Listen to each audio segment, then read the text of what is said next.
Nasunog ang isang pagawaan ng furniture sa Davao City. Kasama sa mga nasunog ang ilang makinang ginagamit sa paggawa ng furniture. Nagbabalik si Tec Ocampo ng GMA Davao.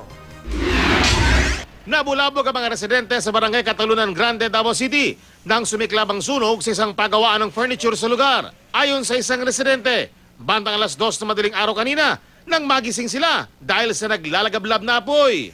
Mabilis daw kumalat ang apoy dahil maraming combustible materials sa naturang pagawaan. Tulad na lang ng sawdust o kusot mula sa mga nilagaring kahoy. Nikalit, pagmata na mo, dako naman kayo.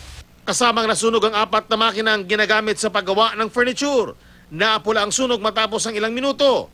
Napagalamang pagmamayari ng isang pulis ang pagawaan. Hindi pa siya nagbibigay ng pahayag. Patuloy namang inaalam ang sanhi ng sunog at ang halaga ng ari-ariang natupok. Aware gyud ang atong mga katawhan nga mahimo i-unplug nato atong mga kuryente para makalikay ta sa sunog. Tec Ocampo, Nagbabalita, Pilipinas!